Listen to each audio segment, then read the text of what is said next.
오늘은 갯벌 생태교육 프로그램 개발을 어떻게 할 것인지, 그 다음에 습지, 소래 갯골, 우리가 시흥 갯골 생태공원인가요? 정확한 명칭이? 네. 시흥 갯골 생태공원이라는 공원에서 사실은 우리가 안내자들이나 또 시민들이 어떻게 이런 갯골 생태공원을 바라봐야 되는지, 습지를 어떻게 이용해야 되는지에 대한 이야기들을 좀 일본 사례나 외국 사례를 보여드리면서 전반적인 좀 여태까지 했던 거를 한번 되돌아볼 수 있는 그런 이야기들로 좀 잡았고요. 일본 사람이 발표한 자료인데 제가 좀 빌려왔어요. 그래서 선생님들하고 잠깐 봐도 되겠죠?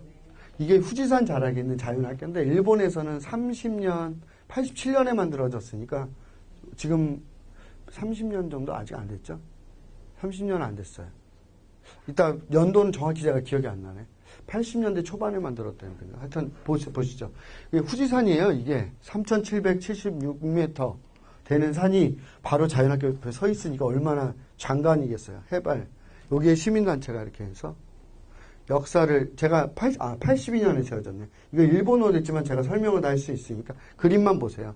처음에는 동물농장, 후지산 자락에서 아이들이 동물들하고 가축들하고 너무 멀어지는 것 같았다. 그래서 그걸 통해 자연교육을 하자. 그래서 뭘 키우자. 그랬고요. 일본에서 82년도는 뭐 도쿄 디즈니랜드가 처음 만들어졌을 때나 전자오락기가 처음 만들어졌을 시대라 그랬는데 이런 동물농장을 시작을 했다고 그러고 그때 키웠던 건 양이라든가 닭이라든가 뭐죠? 나귀? 닭나귀? 그다음에 뭐 염소나 양이나 이런 거 있죠. 이런 걸 하면서 아이들하고 했고요. 그 다음에 후지산 자락에 고원이 많거든요. 고원이 많아서 유목민 캠프라는 걸 했어요. 그래서 이렇게 유목민이 돼서 이동하면서 가축을 끌고 다니면서 아이들하고 캠프하는 프로그램들이 있었어요. 그러니까 저희랑 비교를 하면 일본의 이런 자연교육 현장에 가보시면 저번에도 제가 얘기했지만 이 수적으로나 역사 면에서 너무 많은 차이가 나서 지금 이게 보면 저게 어떻게 저렇게 하나 그렇게 싶은데 굉장히 이런 단체들이 많아요. 규모가 한 100배 정도 차이 정도 난다고 생각하시면 돼요. 일본의 이런 자연교육 이런 정도 스케일 해가지고 여기 스텝이 한 40명 정도 일하거든요. 이런 프로그램도 하고 카누 그다음에 겨울에 캠프도 하고 제가 이거 체험했어요. 이 동굴 체험. 헤드라이트 켜고 동굴 체험하는 건데 거기서 황금 박쥐도 만나고 그 다음에 얼음 이런 오래된 그 용암 동굴이거든요. 그런 데도 가고 근데 이번에 24명 다 같이 가봤는데 여자 선생님들이 18명이었어요. 아니다 20명 20명이었는데 대부분 60대도 있고 50대도 있고 막 40대들 아주머니들 주로 저보다 나이 젊은 사람 그렇게 많지 않았어요. 50대들. 근데 막 이렇게 막 기어가지고 근데 너무 재밌다고 그러더라고요. 그래서 하여튼 87년도에 이렇게 자연학교를 건물을 세웠어요. 숲속에다가. 그래서 여기 시민단체거든요. 여기는 직접 자기들이 지었는데 또 아까 얘기했던 동굴 체험이라든가 90년대에는 이제 이것을 사업화해야 되잖아요. 저희처럼 이제 지역에서 이런 거를 더 체계적으로 하기 위해서 수학여행도 했고 그다음에 이게 후지산이 이래요. 용암산이라서 그죠? 후지산이 식물이 별로 없어요.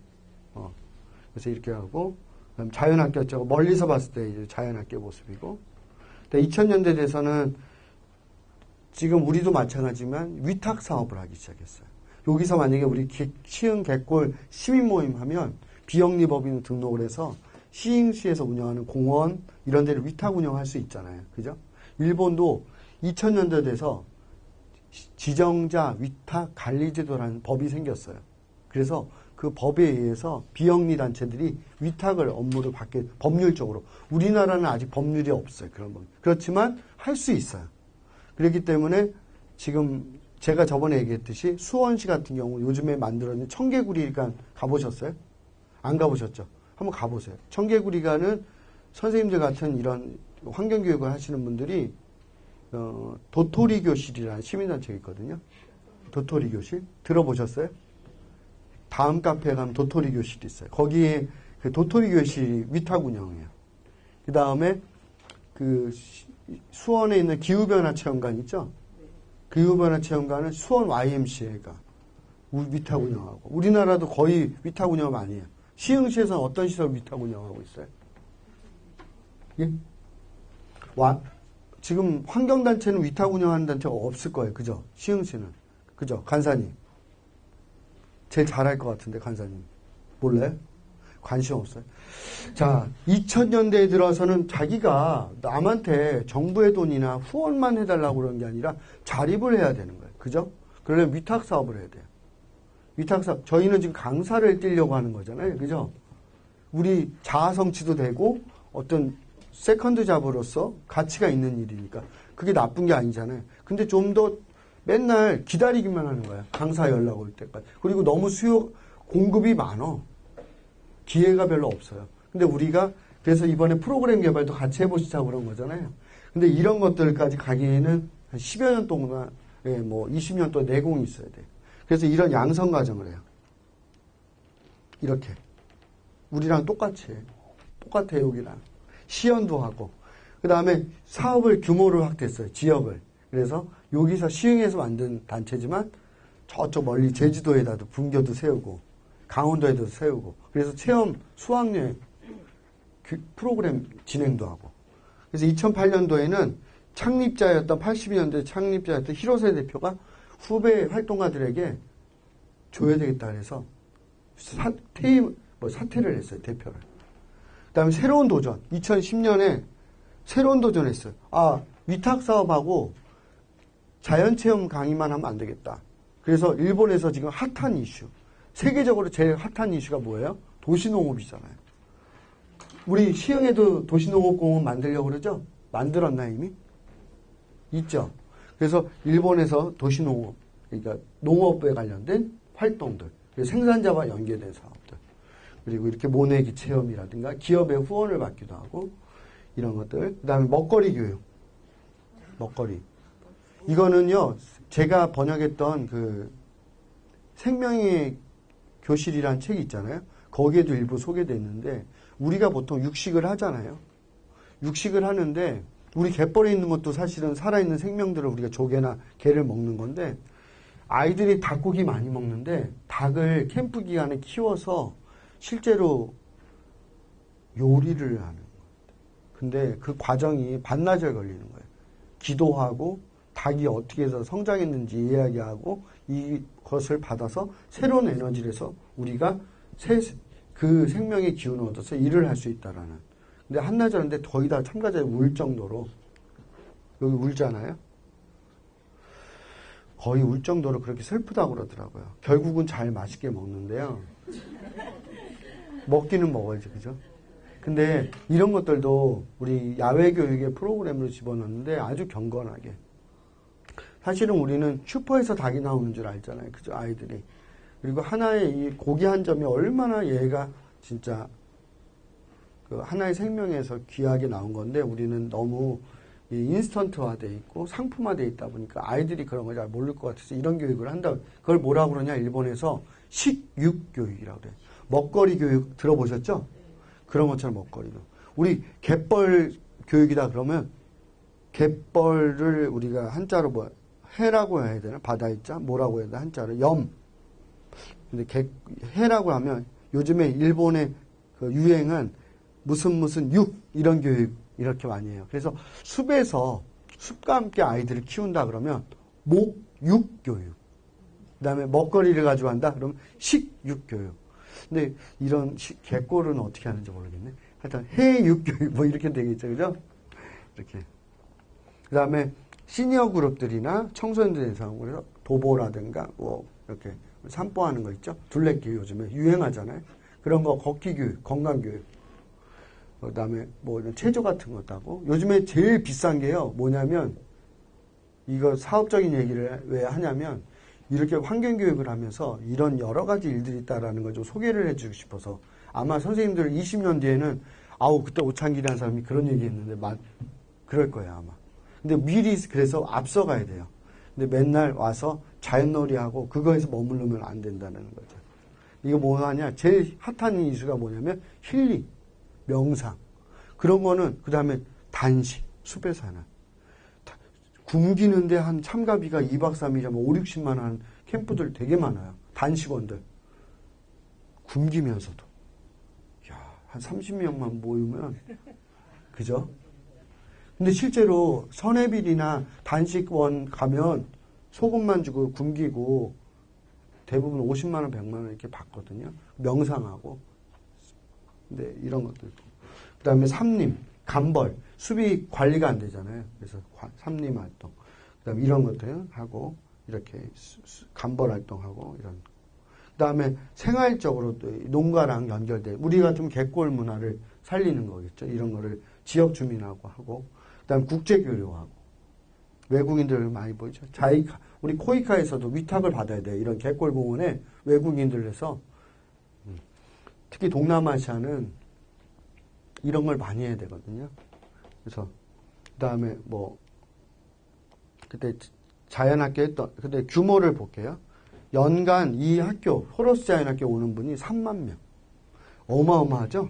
그죠? 2012년도 기준으로. 스텝은 한 40명. 이 스텝들이에요. 그래서 우리도 이렇게 자연학교 지금 안내자잖아요. 그런 게 여기 모임이 있잖아요. 그런 분들이 딱 제대로 해가지고 이렇게 하는 거를 하면 좋을 것 같아요. 다양한 사람들, 젊은이들도 왔어요. 저를 안내해줬던 친구가 이 친구인데, 미찌라는 친구인데, 이 친구는 34살 정도였는데, 도쿄에서 큰 직장을 다니다가 결혼을 하면서 부인이랑 이런 삶은 돈을 조금 더 벌어도 자기가 너무 행복하지 않을 것 같다. 또 영어 교사를 하던 사람도 있었고, 무역을 하던 사람도 있었고, 근데 자기 삶을 새롭게 시작하고 싶다. 그래서 이렇게 왔대요. 외국인도 있네요. 그죠? 이렇게 해서 하는데 정말 재밌고, 좋았어요. 혹시 페이스북 하세요? 페이스북? 안 하세요? 페이스북 하세요. 해보세요. 그러면 여기 호러스 자연학교 페이스북 클릭해서 보세요. 매일 올려줘요. 그러니까 저희가 여기 와서 이렇게 교육받는 게 문제가 아니라 바깥하고 소통을 해야 돼요. 우리 시흥 씨도 맨날 시민과 소통한다고 그러잖아요. 소통을 안 하면서. 근데 우리도 마찬가지예요. 실제로 이렇게 바깥을 잠깐만 봐야 돼요. 우리 앉아서 여기서 백날 독서실에서 자연교육에 대한 이론서 막 가지고 파운다고 되는 게 아니야. 이리 가보고 저리 가보고 정보를 해서 내 프로그램의 질을 올리고 투자를 해야 돼요. 사람도 만나고. 그래서 저는 그런 안내를 하기 위해서 자연의 번 연구소를 만들었고, 선생님들한테 연간 그 예산 매출액이 얼마예요? 2억 5천만 원. 그러니까 우리나라 돈으로 한 26억 정도. 그러니까 제가 얼마 전까지 운영했던 사단법인 환경교육센터가 한 9억 정도 돼요. 거의 우리나라 제일 큰 단체니까 한 21명의 직원이 있어요. 근데 제가 거기를 사퇴하고 새로운 단체를 만든 게 자연의 번 연구소예요. 왜냐하면 거기에 상근자들 중에서 소장을 할 만한 사람이 있고 그분들의 인건비를 주는 게 좋을 것 같아요. 저는 인건비를 안 받았거든요, 거기서. 그래서 그분들한테 자리를 줘서 좀 급여를 더 올려주려고 제가 사퇴를 하고, 저는 부천에 시흥, 이제 광명, 이쪽 서울에서는 그런 단체들이 꽤 있어요. 근데 그런 서울 중심의 환경교육을 하면 안 되겠다. 지역에 뿌리를 내려서 해야 되겠다 그래서 지난 4월 달에 저희 만들어서 지금 2달 동안에 활동가를 숫자가 4명이 됐어요. 연구원이. 저희도 한 20명 정도 만들어 보려고. 그래서 한번 놀러 오신다고 했는데 안 놀러 오셨는데. 저번에도 놀러 오신다고 했는데. 저희 사무실 개소식 할 때 100명 정도 왔는데. 이런 환경교육 하시는 분들이 왔어요. 7월 8일 날 6시 반에 부천의 복사골 문화센터에서 창립대회를 해요. 그래서 선착순으로 하니까 혹시 오실 분들은 오시면 저녁도 드시고 거기에 오신 분들을 참여하면 좋을 것 같아요. 그래서 지금 있는 분교는 이 정도가 있다라는 거예요. 자기네가 하나, 둘, 셋, 네 개, 5개. 여기는 오키나와라는 섬이거든요. 그리고 이쪽에 고베에 있고, 그다음 후지산에 본교가 있고, 그리고 동교에도 사무실이 있고, 니가타에도 이렇게 있네. 하나, 둘, 셋, 5개, 6, 아니, 요게 2군데가 겹쳤네, 점이. 도쿄랑 한우키. 그래서 2개가 있어서 6개네요. 6개 사업을 위탁하는 거예요. 그래서 시흥시랑 뭐 여기 안산, 시흥 이쪽에서 이런 갯골, 또 남동구, 인천 남동구까지 해서 이런 쪽에 갯골과 관련된, 습지교육과 관련된 이런 좀 힘들을 만들어내면 저희가 좋지 않을까 싶어서 프로그램 개발도 중요하지만 우리가 숲은 보지 않고 나무만 보면 그죠? 아이들한테 그런 얘기 많이 하잖아요. 여기 부모님으로서 숲을 봐라, 넓게 좀 봐라, 큰 세상을 봐라 이러는데 우리도 이 갯골 생태 교육을 할 때 좀 넓은 의미에서 단순히 내가 강사가 되겠다라는 것도 있지만 뭔가 지역에서 더 보람된 일을 한번 만들어 보자. 이런 일들을 여기에 계신 분들이 힘들면 주변에 이런 경험이 있는 분들한테 손을 내밀어서 같이 이렇게 해보면 조합을 만들어도 돼요. 협동조합 요즘에. 사회적 기업. 그래서 사회적 기업 하면 5명 인건비 3년 동안 주잖아요. 정부에서. 그런 것도 만들어서 해보면 처음에는 다 어려워요. 컴퓨터로 문서 작성하는 거. 근데 세상에 쉬운 일이 어디 있겠어요. 그죠? 이거가 더 어려운 것 같아. 갯골에서 염생식물 외우는 게. 그죠? 하여튼 저는 좀 자신감을 드리고 싶고, 좀 뭔가 같이 있으면 소스를 좀 이렇게 해서 뭔가 더 좀 넓은 일을 했으면 좋겠어서 하고, 7월 31일 날 저희가 그 야쿠시마라는 세계 자연유산, 그 일본 생태관광 협회랑 같이 4박 5일 트레킹을 가요. 그 섬은 7,000년 된 숲이 있어요. 삼나무가. 야쿠시마. 이 섬 자체가 세계 자연유산이에요. 그 제주도처럼. 일본에 세계 자연유산이 3군데가 있는데 거기 트레킹 가서 하는데 혹시 관심이 있으면 지난번에도 이번에 15명만 가기로 21명 접수를 했거든요. 그래서 같이 가서 보시면 제일 좋은 게 이번에 24명이 친구가 돼서 네트워크가 생겨요. 전국적으로. 그다음에 또 하나는 일본에서 하는 프로그램들을 볼 수가 있고 그리고 같이 이야기를 하면서 좀 비전들을 만드는 작업들을 제가 하고 추후에 이제 국제 교류할 수 있는 것들을 좀 해보자. 그래서 우리가 7월 15일인가 16일인가에 그 대방동에 있는 그 배달 유치원, 숲 유치원식으로 이렇게 운영하는 유치원이 큰 유치원인데 거기서 보고대회를 하기로 했어요. 24명이. 갔다 온 거를 자기 언어로 어떻게 적용해 보면 좋겠냐. 그래서 계속 후속 모임을 하기로 했는데 여기 있는 선생님들도 그렇게 하면 좋을 것 같아요. 뭐 이런 거 아까 봤던 거 중복된 것 같아서 행정하고 기업하고 연계하는 거, 인재 육성하는 거, 그다음에 요것도 운영하는 시설이 자연학교, 호러스 자연학교에서 그다음에 기업에 이런 후원을 받는 CSR 활동, 그다음에 이런 시니어 그룹들이나 환경 보호 활동들, 그다음에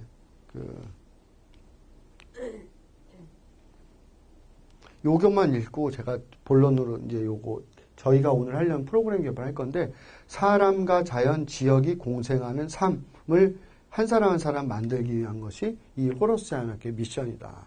우리 멋있잖아요, 그죠? 그리고 자기 생계도 되고 사람도 살고 자연도 살고 지역도 사는 우리가 꿈꾸는 게 아마 그런 거 아니에요. 여기 지금 시흥시에서 이런 일을 하는 게.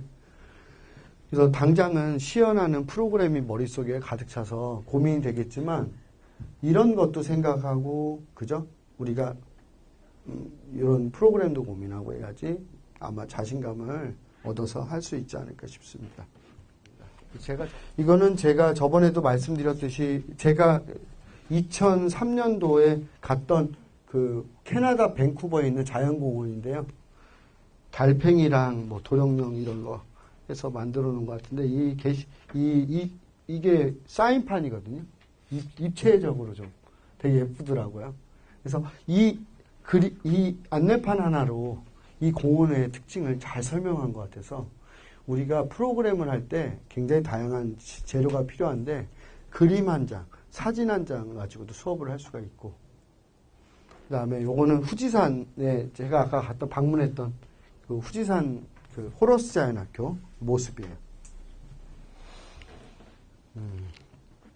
그러면 오늘 자연해설과 자연해석이란 무엇인가를 한번 다시 복습을 한번 해보겠습니다. 저번에 말씀드렸듯이 지금 자연해설가는 지금 숲해설가 부분이 가장 그 세가 크다고 그러나요? 제가 여기 잘못 냈는데요. 지금 2001년에 319명이고 제가 통계를 제가 어저께 물어봤어요. 2013년까지 숲해설가가 지금 등록되어 있는 사람이 8만 명이죠. 8만 명.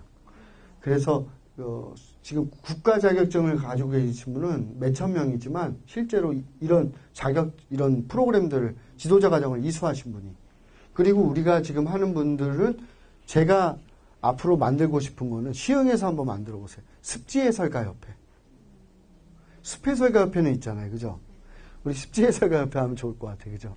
습지 쪽은 숲해설가 쪽보다 한 10분의 1밖에 안 돼요. 시장이. 아무래도. 습지해설이라는 게 굉장히 어렵잖아요. 독특하잖아요. 근데 우리가 시흥에서는 습도 하지만 습지가 굉장히 많이 지금 양성이 하고 있으니까 습지해설, 그래서 체계적으로 좀 양성을. 그러니까 우리 시흥의제나 시흥시청에서 그런 부분들을 한번 예산을 들여서 이런 인큐베이팅이라고 그러나 이쪽에 협회를 만들 수 있게 이렇게 도와줘도 좋지 않을까 싶어요. 시흥시가 이런 갯골 교육이나 갯벌 교육에 대해서 관심이 많으니까. 그래서 하여튼 미국에서 1916년도에 이 프로그램이 생겼어요. 자격 이런 지도자가 인스트럭터라고 하는데 산림 해설가. 근데 일본에서는 산림 인스트럭터, 숲해설가가 1922년에 생겼어요. 우리나라는 1999년에 산림청에서 숲해설가 처음 양성했는데 국가 자격증이 된 건 불과 한 5년밖에 안 돼요. 우리나라 5년밖에 안 되고 지금 미국보다는 거의 90년 정도 차이 나는 거 아니에요? 그러면 그 일본하고 봐도 한 80년 이상 차이 나잖아요.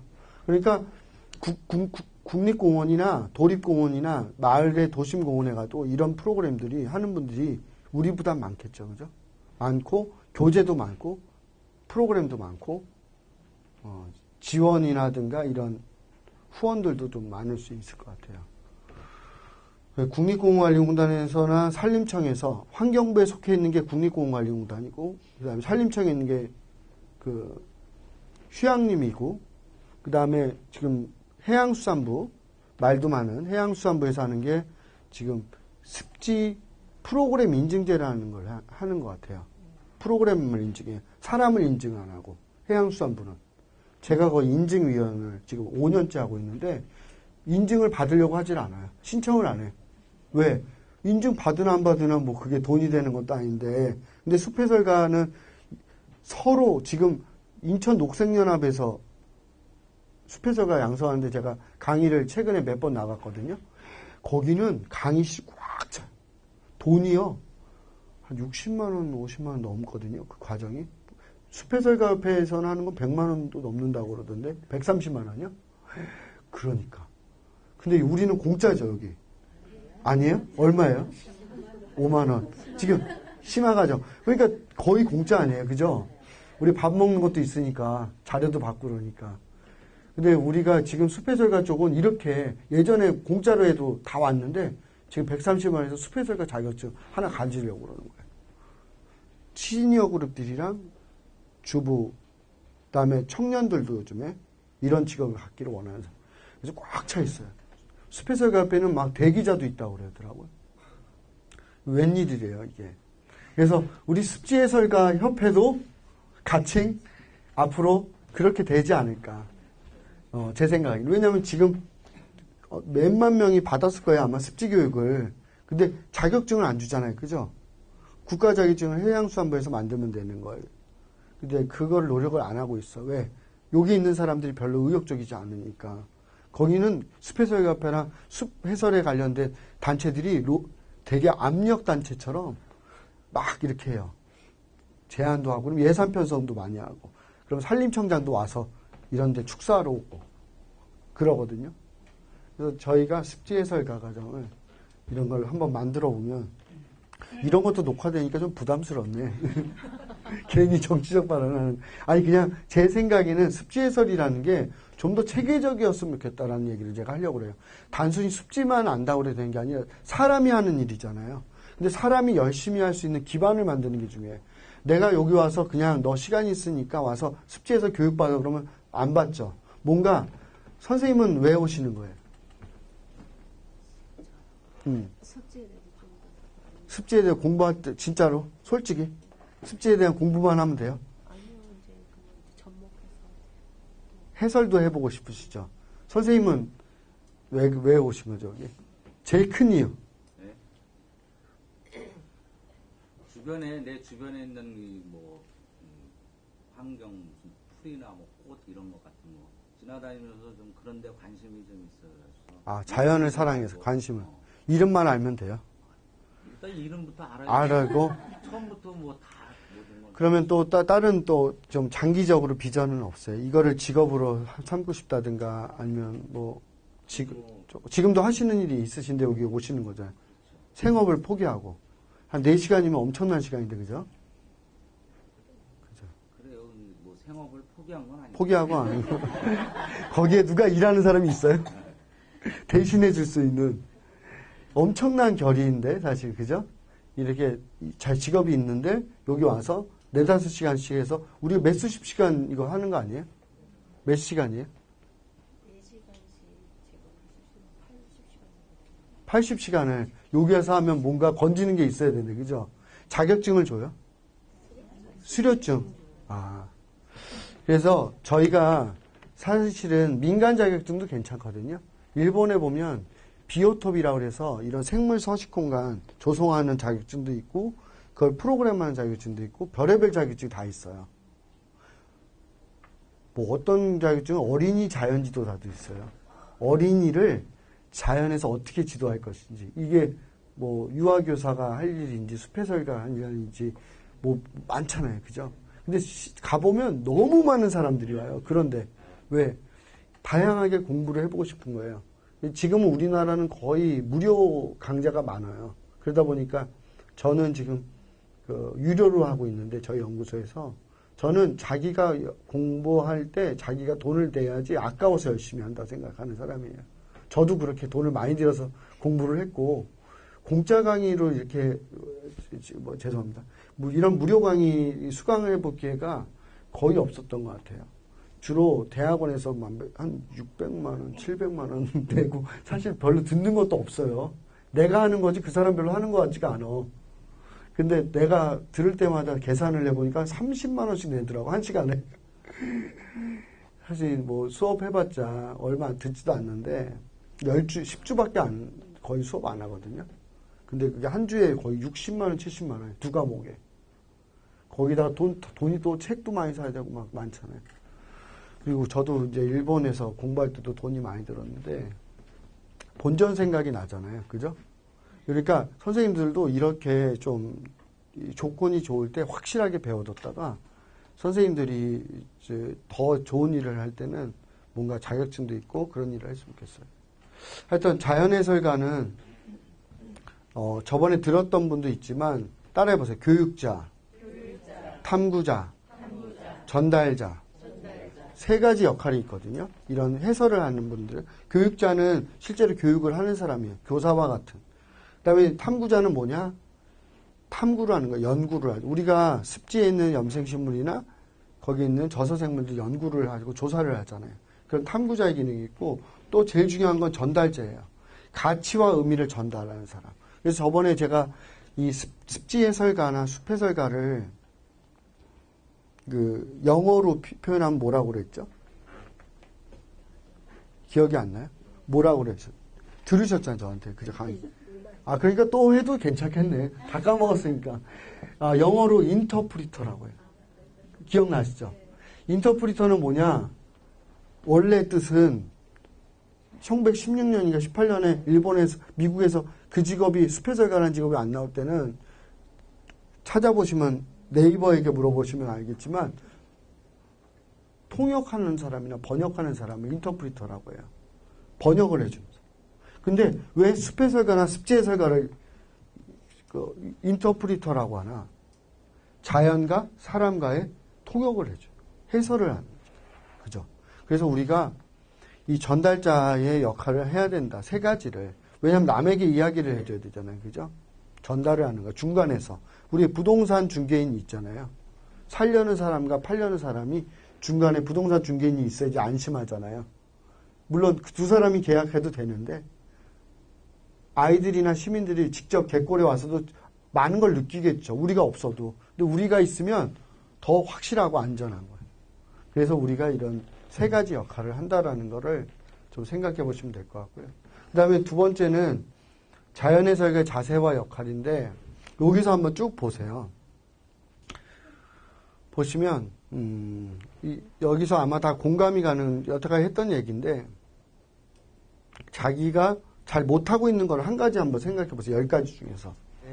일단 복장 같은 것도 중요한 것 같아요. 그죠? 복장. 이번에 일본 연수 오는데 슬리퍼 신고 왔어요. 국립공원에.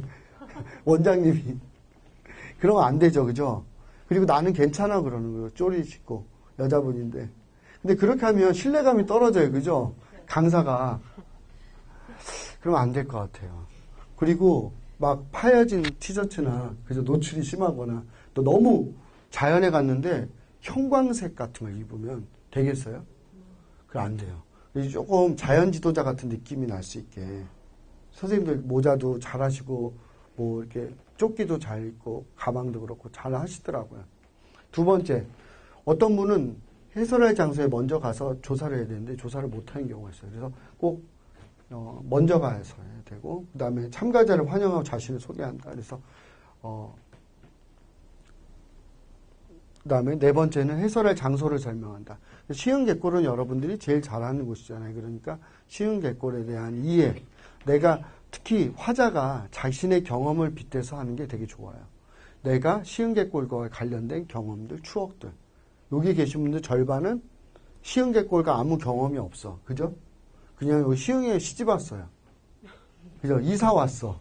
근데 이렇게 됐어요. 그렇지만 나이가 들어서 내가 이사 와서 10년 정도 됐는데 여기를 애들하고 가족들하고 와서 느꼈던 되게 아름다웠던 기억들이 있었을 거예요. 어떨 때는 주말에 왔는데 해가 질 역에 시흥객거를 걸었는데 노을이지. 이런 시흥객거의 인상적인 모습도 있을 수 있고 그 다음에 오감을 통한 체험을 해라. 오감을. 그래서 오감이라는 건 5가지 감각인데 우리는 주로 시각의 70%를 의존하잖아요. 그러니까 시각뿐만이 아니라 다른 감각, 후각이나 촉각, 냄새라든가 청각이나 소리, 그 다음에 후각, 아니 냄새는 후각이죠. 그 다음에 촉각, 그 다음에 또 뭐가 있죠? 미각, 맛을 보는 거. 그래서 촉각 같은 거는 갯골에 우리 많은 염생식물들이나 저서생물들을 실제로 손으로 만져본다든가 이런 활동들도 할 수가 있을 것 같고 그 다음에 흥미를 유발시켜 체험학습을 시켜라 해서 이거 중요한 얘기 같고요. 그 다음에 뭐 다 설명은 안 해도 될 것 같고요. 질문은 쉬운 내용으로 하고 비슷한 답에도 칭찬을 해준다. 그래서 저번에도 말씀드렸지만 너무 자기가 아는 것을 자랑하기 위해서 내가 이 갯골학교에서 배운 거를 확인하기 위해서 너무 어려운 얘기를 이렇게 먼저 하면 그 앞에 있는 참가자들이 좌절을 해요. 우리도 교수님들이나 이런 분들이 와서 설명을 하면 어때요? 너무 어려운 얘기를 하니까 받아 적기만 하잖아요. 그죠? 근데 우리도 가서 내가 이번에 배운 거 써먹어야지. 이런 생각만 하는 게 아니라 그 사람의 수준을 생각해서 물어보면 돼요. 그래서 습지를 이해하는데 아이들한테 이거 써도 되는지 모르겠네. 저는 제일 좋은 거는 우리 생활 속에서 연관을 시키면 좋을 것 같아요. 생활이를 우리가 뭐라 그러죠? 3글자로? 의식주. 그렇죠? 의식주. 그럼 이 갯골은 결국 습지잖아요. 그죠? 습지와 관련된 의식주가 있을 거예요. 그죠? 그러면 이런 거를 우리가 유치원이나 그다음에 초등학생들이나 일반 시민들이나 이런 경험들 중에서 뭐 유아나 초등학생이라고 생각한다면 대상을 습지를 설명하기가 되게 어려워요. 그럼 동기유발로 쉬운 질문으로 어떤 걸 해야 돼요? 여러분들이 오늘 아침에 먹은 반찬은 무엇입니까? 지난 주말에 먹은 반찬을 한번 생각해 보세요. 자, 이렇게 식단을 이렇게 A4 종이를 해서 식단, 나의 식단 이렇게 만들어 보는 거예요. 표를 아이들하고. 이건 국이에요. 밥. 반찬이 한 10가지, 5가지에서 10가지 이렇게 그리면 되겠죠? 자, 그러면 한번 연습을 해보겠어요. 자, 오늘 먹은 반찬 중에서 습지와 관련된 반찬 혹시 있었어요? 오늘 안 먹고 어저께, 저녁에. 어제 저녁에요. 음. 조개국. 조개국. 무슨 조개예요? 바지락. 그래. 반찬 중에서 혹시 그냥 편하게 오늘 뭐 최근에 먹었던 습지와 관련된 반찬. 그래. 습지에서 나온 듯. 혹시 뭐 누구 며칠 전에 생일이었다든가 뭐 이런 거 없어요? 미역 줄거리 무침. 미역 무침. 맨날 반찬 안 하고 밖에서 사 드시는 거 아니에요, 이거? 애들은 컵라면 먹구나 그러고. 예? 그러니까 그걸 얘기해 달라고요. 얘기해 보세요. 소금 뭐 있어요? 그러니까 소금에서 주로 그래도 생각할 때. 혹시 생선구이 같은 건 안 드세요? 조림이나? 자반고등어. 요즘에 자반고등어 많이 먹잖아요, 그죠? 고등어도 습지와 관련됐네요, 그죠? 바다에서 나오는 건. 또 뭐 있었어요?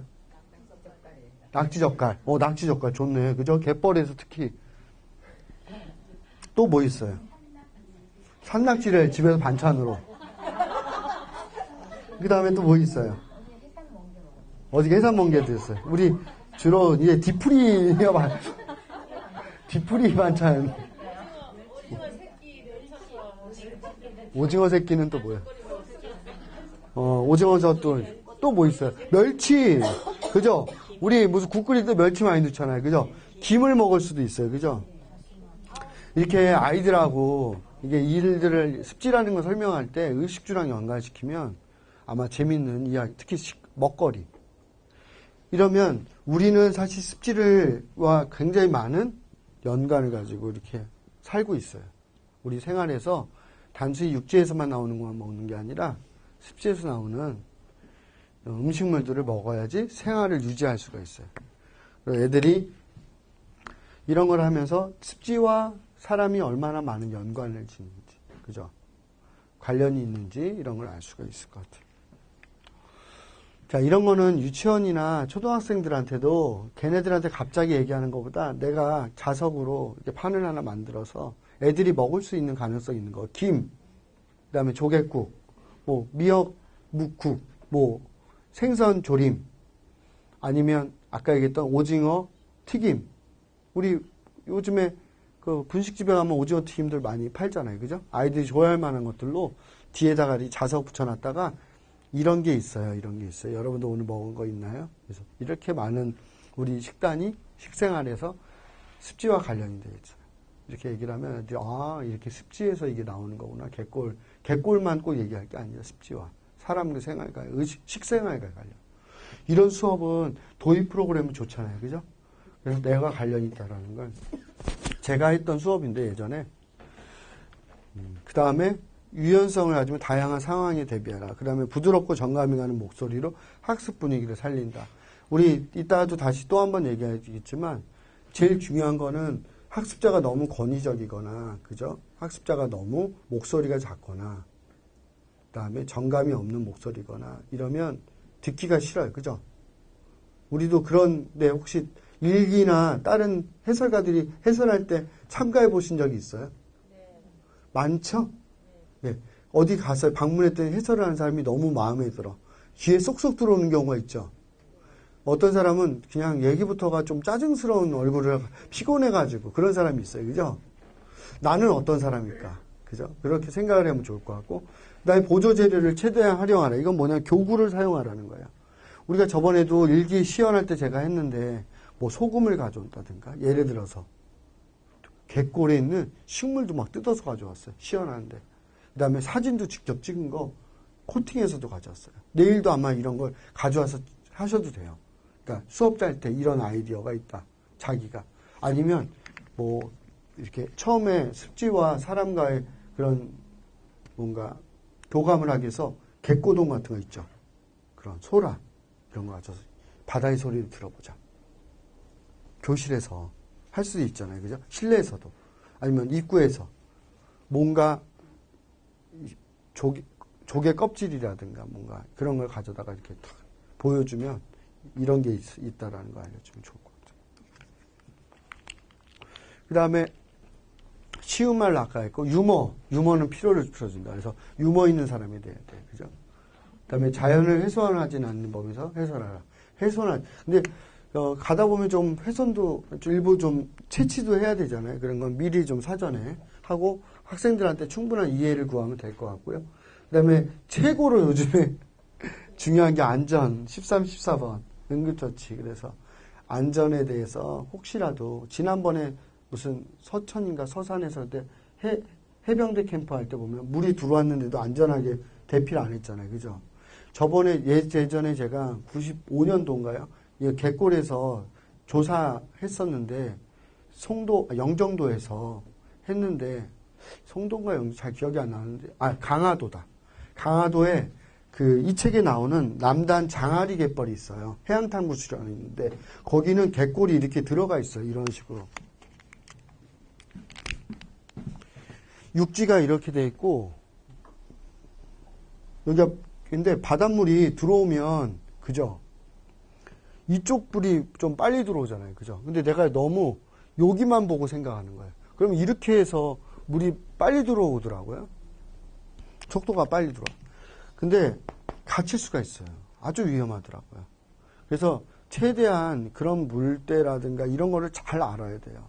그리고 여기 계신 분들은 안 그렇겠지만 우리가 4km 정도 강화도 빠지기 때문에 물 나갔을 때 한번 걸어본다든가 이런 조개나 개 채집활동 할 수 있거든요. 여기는 진흙벌이라서 조금 어때요? 들어가면 초반에는 많이 빠지나요? 빠지죠. 그래서 이제 그런 부분들을 지형을 잘 고려해야 돼. 갯골 특히 있는데 위험하잖아요. 그죠? 특히 남도 쪽에 가니까 굉장히 뻘이 많은 데는 푹푹 빠져가지고 이렇게 잠기는 경우는 못 나오겠더라. 송도갯벌이 특히 그렇대요. 여기 시흥갯벌도 그러는데 송도에 그 동막리라고 있어요. 척전갯벌. 조개 많이 동죽 키우는데 동죽 어천 개가 있잖아요. 거기서 옛날 95년도 들어갔는데 들어가 보니까 홍재상 교수님한테 강의 들으셨어요? 안 들으셨어요? 홍재상 교수님 그 연구실에서 같이 들어갔는데 이렇게 빠지니까 빠져나갈 수가 없어. 어른도 성인 남자도. 그리고 또 다치는 경우가 있어요. 갯골에서. 왜냐면 조개 깨진 거라든가 발 같은 게 들어갔다가 이렇게 찔리는 경우가 있어요. 그래서 혹시 비상약 같은 거는 좀 잘 챙기고 100개 중에서 99가지를 잘해도 안전사고가 나면 모든 게 다 잘못한 프로그램이 돼버려요. 축구에서 경기는 잘하는데 골을 먹으면 무조건 그건 진경기가 되는 거랑 똑같은 경우더라고요. 골과 같다. 안전사고는. 골을 먹는 거와 같다. 이런 생각을 가지고 하면 좋을 것 같고 그냥 항상 선두에서 체험학습을 진행하고 그다음에 진행하는 시간을 조절해서 시간에 늦지 않도록 한다. 그래서 저희가 제일 많이 실수하는 게 이 부분이에요. 시간 배정. 시간이 항상 말을 할 때 쫓기듯이 하면 참가자들이 불안하고 그죠? 안정감이 없어요. 그래서 내일도 수업을 짜실 때 너무 많은 걸 다 보여주려고 그러지 말고 그냥 한 가지라도 정확하게. 이번에는 시흥 갯골에서 나는 염생식물 3가지의 종류를 아는 거야. 어떤 차이가 있고 우리 생활하고는 어떤 연관이 있었고 3가지 이름만 맞으면 퀴즈로 해서 맞춰보고 그 다음에 그림으로 찍어보게 하고 퍼즐 맞춰보고 이런 걸 하면 돼요. 근데 막 시흥 갯골에 모든 걸 얘기하는 그럼 할 게 많죠.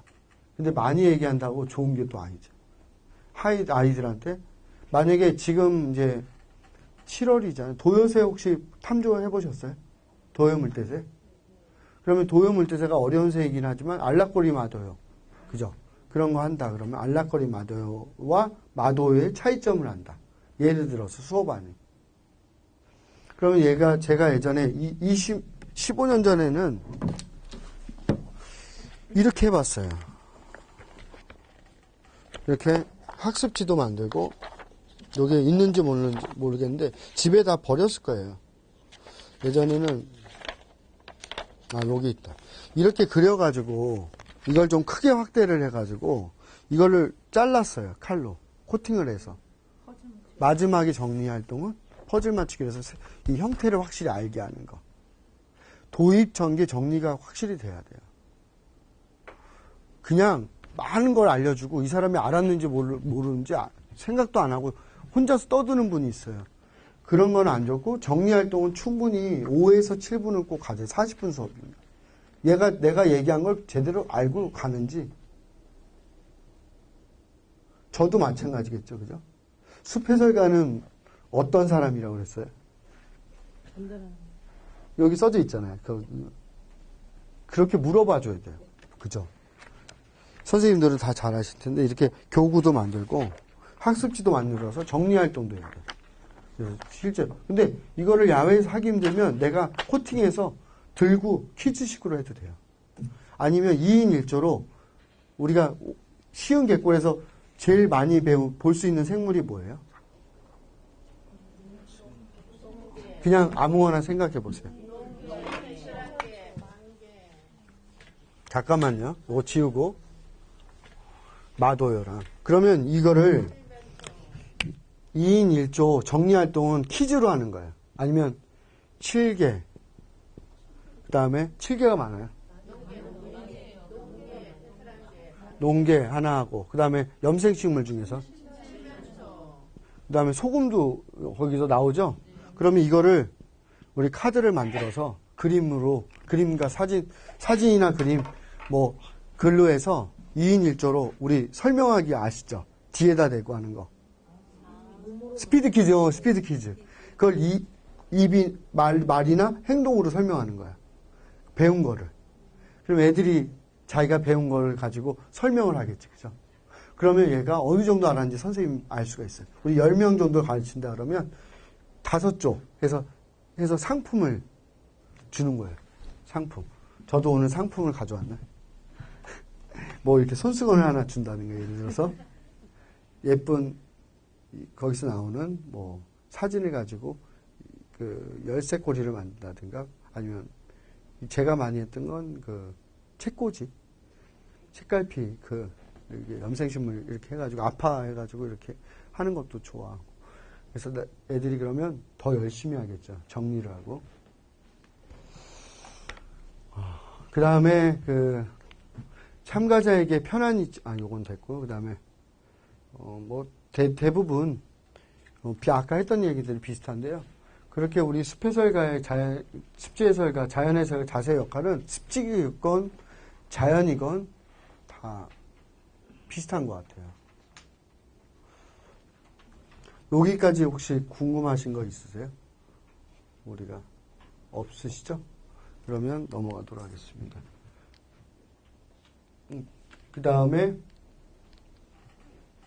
그냥 습지해설가나 숲해설가 모습들만 잠깐 볼게요. 이런 식으로 저번에도 보여드렸지만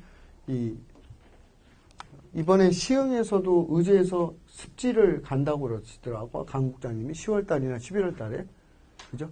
그래서 저보고 같이 가자고 그래서 제가 계획을 잡아서 보내드린다고 하는데 가게 되면 1순위로 가고 싶었던 게 여기인데 람사르 습지는 아닌데 야마구치현에 있는 키라라하마 자연센터 습지센터인데요. 습지가 있는 고장인데 이분도 74세예요. 자연봉사자 회장인데 강사. 대부분 노인분들이 많은데 지난번에 강화도에 그 저어세 축제 할 때도 이분들이 한 10여 분 왔었는데 이런 여러 가지 일본의 그림 이야기 이런 것도 좋아요.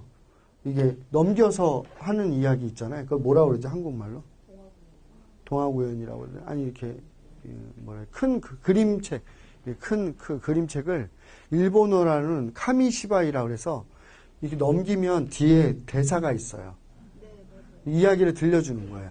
왜 습지에 아까 뭐 마도요의 시흥객골의 마도요 아니면 시흥객골의 마순이 뭐 이렇게 해서 이 이야기를 들려주는 거예요. 그럼 앉아서 초등학생이나 유치원들 뭐라고 그러죠? 그걸? 그림카드 뭐 이렇게 이야기 동화책을 우리가 스토리를 만들어도 돼요. 그래서 그림을 그려서 아이들이 뭐 선생님들이 화가는 아니지만 이렇게 그려서 넘기면서 이야기를 해줘요. 이런 걸 일본에서 센터에서 많이 해요. 그 다음에 이런 거 교구 만들기, 그 다음에 이거 퀴즈잖아요. 그죠? 1번, 2번, 3번. 이거 선생님들이 직접 그린 거예요. 파는 게 아니라 어떤 생물인지 퀴즈 내고 맞춰보게 하는 거예요. 요거는 이제 가시연꽃 가지고 하는 건데 아까 얘기했던 것처럼 가시연꽃 습지에서 나오는 습지에서 나오는 뭐 연이라든가 그다음에 우엉이라든가 연근 이런 것들을 가지고 요리를 해서 같이 먹어보는 만들어보는 요리 같은 거 이런 것들도 있었어요. 아까 얘기했죠. 그 다음에 저번에도 얘기했지만 이렇게 지역의 분들은 습지해설을 새 종류나 염생식물을 가르쳐 주는 게 아니라 그 먹거리 같이 거기서 이야기를 들려주고 내가 어렸을 때나 예전의 추억들 그래서 좋은 습지해설이 될 수 있고 여기도 람사르 습지가 됐어요. 이 마을도 제가 방문했었는데 예전에 그 다음에 또 하나 이렇게 보시면 되고 요거 저번에 제가 설명해서 요거 해보셨어요? 요거 이게 안 켜지냐 빨간불이 요 바켓츠 안 해보셨어요? 이거 먹이사슬인데요. 습지사는 먹이사슬을 이게 종이컵이나 플라스틱 컵으로 해서 이걸 아래는 최고로 그 생산자, 그다음 1차, 2차 뭐 이런 거 배우셨죠? 옛날 피라미드 그거를 해보는 거예요. 그래서 도요새가 있잖아요 여기, 그죠? 뒷뿌리 도요인가 뭔지 하여튼 잘 안 보이는데 요거를 이렇게 먹는 거 조개가 있고 그다음에 새우가 있고 여기 플랑크톤이 있고 이래가지고 요거를 섞어놔요. 그리고 애들이 초등학교 중학년 이상이면 먹이사슬 공부하거든요. 과학 시간에. 습지의 먹이사슬이라는 주제로 우리가 수업을 한다. 그러면 이 습지는 순환하고 생태계가 있다는 걸 설명해 주고 싶잖아요. 과학교과서 초등학교 과학교과 4학년, 5학년 교과서 보면 이런 내용이 정리가 잘 돼 있어요. 이걸 습지와 연관시켜서 하면 애들이 되게 좋아해요. 이거 실제로 수업을 많이 했거든요. 그래서 요걸 이렇게 습지의 피라미드 게임 다 주고 각자 한번 해보라고. 그러면 선생님이 가서 잘못됐으면 좀 고쳐주고 발표. 그 다음에 제일 재밌는 건 뭐냐면 선생님이 그러는 거예요. 이거를 만약에 여기에 있는 조개가 없다 그러면 탁 빼버려요. 그럼 어떻게 돼? 마지막에 어떻게 되겠어요? 이 탑이 무너지겠죠. 이런 걸 몸소 피부로 느낄 수 있어요. 그러니까 아이들이 단순히 이 조개 이름을 알고 새 이름을 아는 것도 중요하지만 이런 생태계 원리를 아는 거 하려고 개꿀 생태가 오는 거잖아요. 그래서 프로그램을 짤 때는 너무 정보나 지식 중심으로 짜지 말고 뭔가 생각할 수 있게 유치원 애들이건 초등학생이라도 뭔가 너무 많이 설명하려고 하지 말고 아이들이 스스로 이렇게 알 수 있잖아요. 이걸 하면서도. 뱀 껍질, 뱀 설명하는데 스타킹, 집에서 못 쓰는 스타킹하고 이런 쿠션 같은 거 해가지고 뱀의 껍질 벗는 거를 과정을 배워보는 이런 수업도 있었고요. 그래서 이런 것들은 이제 여기 써져 있네요, 그죠?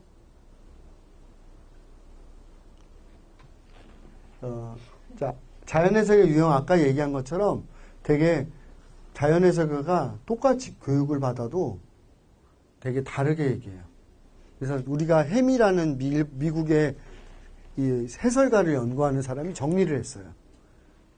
뭐냐? 4가지 유형으로. 따라해보세요. 경찰형, 로봇형, 만물박사형, 주인형. 저번에 한번 강의했었는데 다 까먹으신 것 같아요. 얼굴 표정을 보니까. 다 그래도 기억이 지금 새록새록 나기 시작했을 거예요. 너무 지형환경 보호하는 수호자 역할을 주로 담당해서 교육대상들한테 주의를 너무 많이 주는 형이에요. 그러니까 애들이 많이 긴장을 해요. 너무. 그죠? 우리 안전이나 규칙이나 에티켓을 너무 많이 강조하다 보니까 그런 게 있는 것 같아요. 그래서 그런 부분들은 조금 조절을 할 필요가 있다. 그래서 그 다음에 로버트형이에요. 이게 우리가 제일 많은 형태예요. 습지해설가들은. 어떤 교육을 하는데 감동과 동기부여가 안 되고, 내가 만약에 우리 시흥초등학교 4학년 애들을 수업하기로 했어요. 20명을. 시흥개꿀에서. 근데 그날따라 교육이 많고 힘들었어요. 그러니까 그냥 순서대로 그냥 됐죠. 알았지? 그래. 선물 준비하고 팍 주고, 그냥 끝내버리는 경우가 있어요. 그냥 암기하듯이.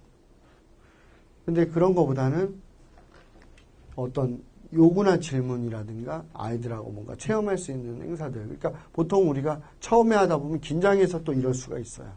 그래서 조금 여유를 찾고 아이들의 눈빛을 보면서 좀 조절해가고 그다음에 그 사람들이 궁금해하는 것들도 좀 들어보면 좋을 것 같아요. 그래서 너무 이렇게 이런 사람 혹시 시은 갯골에 일기에 없었어요? 시원한 거 못 봤어요? 이렇게 하시는 분 혹시 못 봤어요? 예.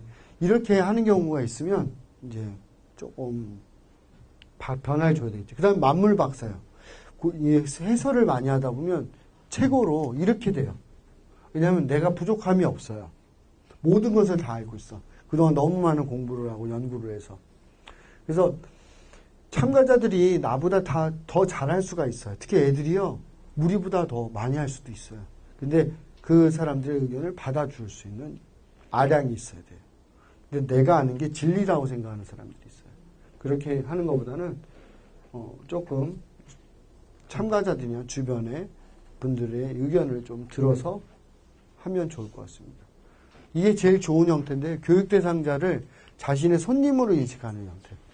우리가 서비스를 받으러 왔는데 이렇게 어떤 집에 가면 되게 따뜻한 집이 있어요. 옆집에 놀러 갔는데 예전에 친정에 가서 가져온 맛있는 음식도 내놓고 과일도 내놓고 견과류도 내놓고 자기가 직접 만든 차도 주고 그런 집이 있죠. 놀러 가면. 또 어떤 집에 가면 되게 쌀쌀한 집이 있어. 물도 하나 안 줘.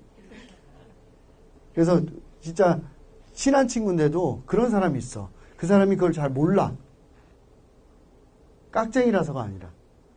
근데 호스트형은 뭐냐면 우리 집에 온 손님을 맞는다는 생각으로. 우리 식당 종업원도 시흥시청 주변에 가보니까 어떤 데 특별히 친절한 데가 있어요. 다 불친절한 데도 있고 조금 불친절한 데도 있죠. 그런 거랑 식당을 갖다 생각하시면 될 것 같아요. 그래서 모든 좀 따뜻한 리더십을 가지고 모든 참가자들이 토론에 참여할 수 있는 기회도 제공을 하고 넉넉하게 하면 좋을 것 같아요.